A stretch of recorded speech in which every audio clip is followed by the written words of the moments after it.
Hey now, so not a good time to be a Giants fan, is it? Obviously, last week we lost Willie Mays, and we just recently lost Orlando Cepeda. Both like Hall of Famers. I mean, Willie Mays is arguably maybe the greatest player of all time, but Orlando Cepeda was no slouch. He did not get into the Hall of Fame until the Veterans Committee, but it wasn't because of his on-field performance. I mean, looking at it right now, he had 379 home runs, 2,300 hits, lifetime 297 hitter. Today, that may not be a Hall of Famer, but when he played, that was Hall of Fame numbers.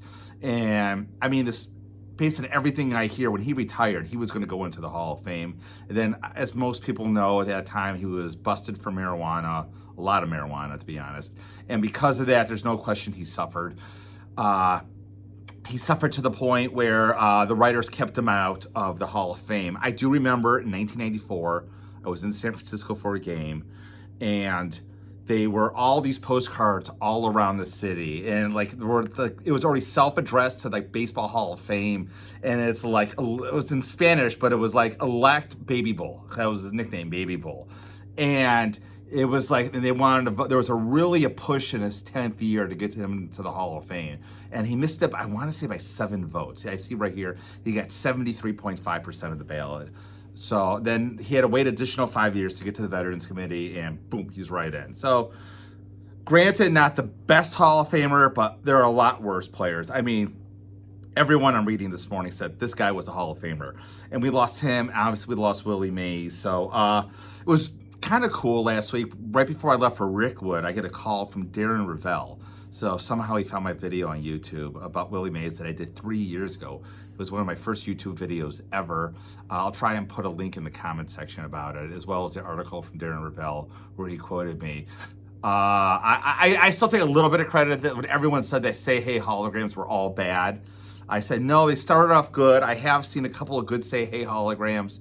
Majority are bad. I mean, if you see it, I would still run today.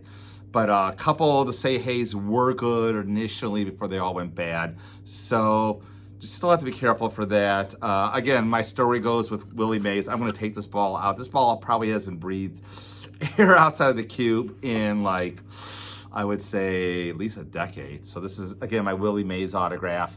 You can see it's black. As I said in the video way back when, I did not want him to sign it in black. I wanted him to sign it blue. Willie Mays, never the friendliest guy. He gave a nice autograph. There's no question about that. But I remember he signed it in black. I think he did it on purpose. I was a young kid back then, and then he like rolled it across the thing back to me. Kind of, it was upsetting. I mean, he was a bitter guy. There's no question. He was a bitter guy. Great player, bitter man. So as for Orlando Cepeda, I'll show you something really cool. I think I showed this when I did my Orlando Cepeda video way back when. This is me and Orlando Cepeda. Again, I want to say this is, I'll tell you exactly what day this is. This is June 13, 2001. Me and Orlando Cepeda. And the reason why I know it's that day, this is the ticket from that game. Full ticket. This is one of the first times they started scanning. And in the back, he had like a little taco bar there, and he signed this to Frank, Orlando Cepeda.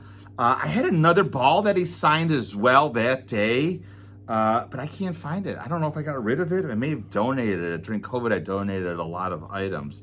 And then I did get his autograph in person later on, right here, Orlando Cepeda. So again, not a rare autograph. He's right below Dave Parker, who, in my opinion, should be in the Hall of Fame. It's probably not, for similar reasons to Orlando Cepeda with drugs. So that's too bad. Again, not a rare Hall. He was doing autograph signings, I see, even less than a year ago, at $60 all in. I mean, with like Willie Mays and Orlando Cepeda, don't buy his autograph now. I'd wait a few months. Maybe Orlando Cepeda waited a week. I mean, not a rare. He was doing autographs all the time. A really, really good person, especially after the 80s and after the drug thing passed. He got into Buddhism, I read, and like really chilled him out, which is great. Like I said, he was a very nice guy when I met him.